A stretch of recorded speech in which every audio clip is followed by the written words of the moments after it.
Hey everyone, thank you so much for watching this course preview of Snake River Landing for the 2024 Snake River Championship.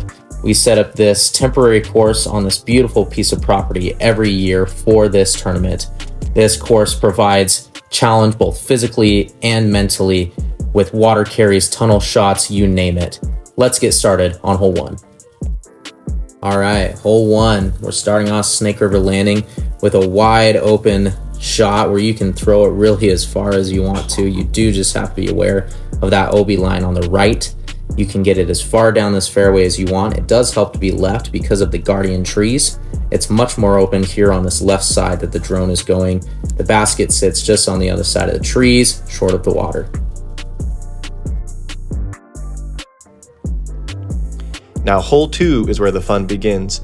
While it's a pretty straightforward hole, you've got a lot to navigate here with the water carry, the OB left of the path and beyond, and not to mention the wind is usually pretty strong in this part of the course, making it very difficult to stick any shot in bounds.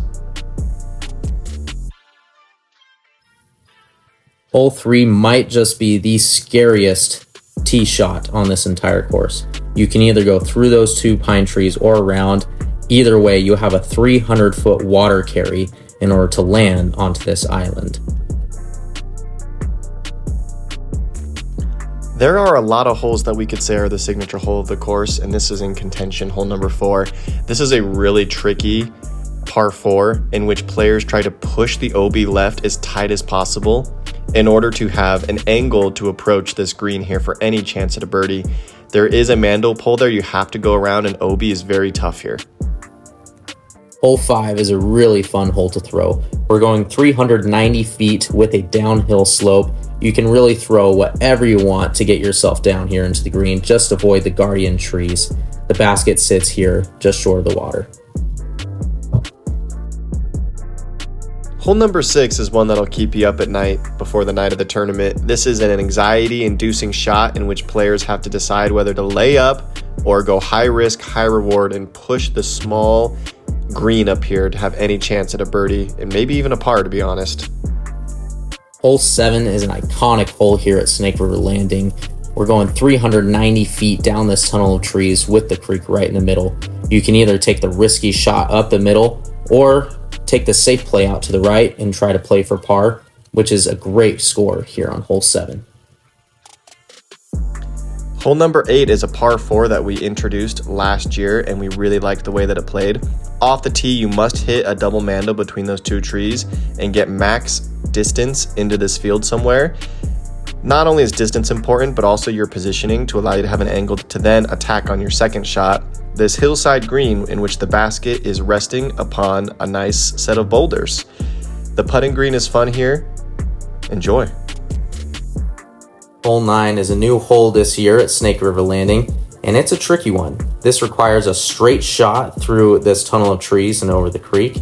If you fade out too early, you're going to go over the path left OB, and if you go too far, you're going to go OB into the pond behind the basket. Hole number 10 remains one of our more straightforward holes on the course. Players just need to throw a drive that lands in bounds across the path here, and there is some added texture and flavor to this putting green. Hole 11 is a pretty wide open 386-foot downhill par 3. It does share an OB line with hole 17, making it pretty tight around the green. Most players will throw an overstable distance driver. Just avoid these last 2 guardian pine trees by the basket. Hole 12, one of my personal favorites. This is still a Mando left of the pine tree there. And we've changed the rules up a little bit on this one to make it more attackable. Instead of a forced drop zone on all shots that do not land in bounds, that is only for shots that never crossed. Now players can run the basket, and if they go OB, take it where they were last in bounds. Hole 13 is one of my personal favorites here at Snake River Landing. It's so aesthetically pleasing. You have a beautiful 282-foot straight shot with a little bit uphill. Most players are throwing a putter or a mid-range to get here. This is one of the easiest holes on the course. Have fun on this hole. Hole 14 is returning this year with a slight adjustment. We decided to add some out of bounds on the left as well, just to make this hole have a little more flavor to it. It's pretty much just a stock forehand or turnover shot. Hole 15, we have a 418-foot downhill shot over this wide open area. The only thing you really have to worry about is going left over that out of bounds path. Most players are throwing some sort of an overstable distance driver to get this hole.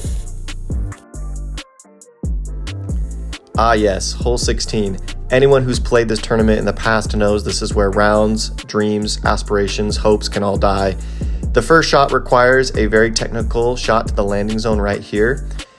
From there, this is really a choose your own adventure. Play whatever shot you have in the bag to navigate all of these tall pines and find any way to scramble up to this hill in which the basket is precariously placed on top of a boulder.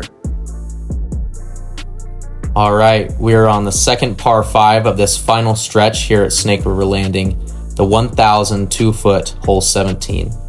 Your initial drive, you're trying to land somewhere here in this open space.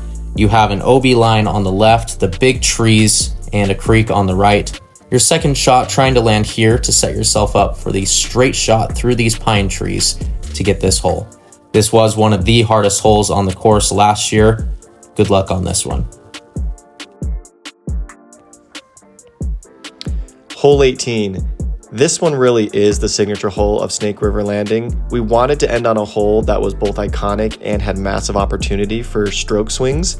This is also a choose your own adventure. You have to find a way to get up into this fairway and then navigate whatever shot will get you as comfortably close to this water's edge so you can then eventually make your final approach to this awesome green.